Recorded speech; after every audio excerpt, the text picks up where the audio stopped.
क्या न्याय मांगना अब गुनाह हो गया है?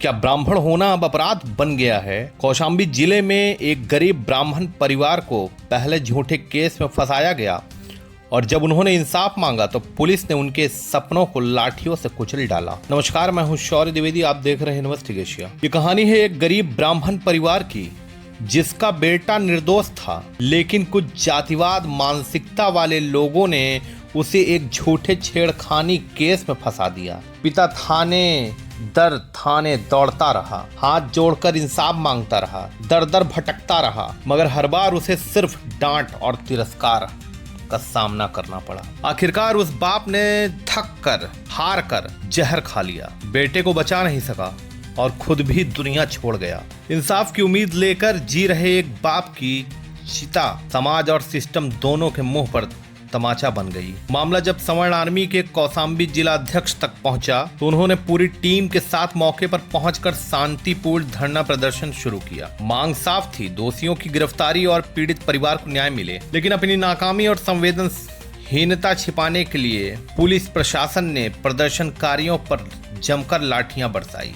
कई पदाधिकारी घायल हुए, किसी का सर फटा, किसी के हाथ पैर टूट गए। महिलाओं के साथ भी अभद्रता की गई, बदतमीजी की गई। क्या यही है पुलिस का न्याय? क्या यही है लोकतंत्र में अपनी बात रखने की कीमत? क्या यही किसी और संगठन ने, किसी और समाज के संगठन ने ये प्रदर्शन किया होता तो उनके साथ भी क्या ऐसा ही होता? या फिर ये ब्राह्मण समाज है, ब्राह्मण समाज का संगठन है, इसलिए इनके ऊपर लाठियां बरसाई गई?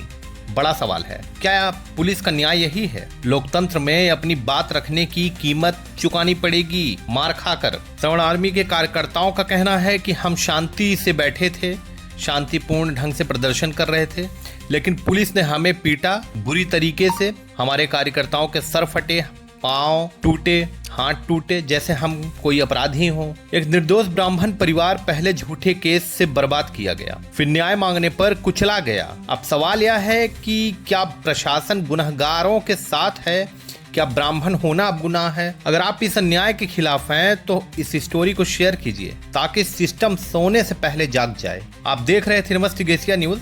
हम लाएंगे हर वो सच जिसे बाकी छुपा ले जाते हैं, लेकिन हम उसे दिखाएंगे। धन्यवाद। इस पूरे मामले में जातवादी मानसिकता और पुलिसिया बर्बरता की हद हो गई। महिलाओं के साथ मारपीट, उत्पीड़न, बुरी तरीके से उन्हें मारा गया। और इस मामले में सबसे शर्मनाक बात यह है कि जिन युवकों के ऊपर केस दर्ज किया गया, जैसे अखिलेश दुबे और निखिल पांडे, उनका नाम सिर्फ इसलिए उछाला गया क्योंकि वे गरीब हैं और ब्राह्मण हैं। उनका इस केस से कुछ लेना देना नहीं।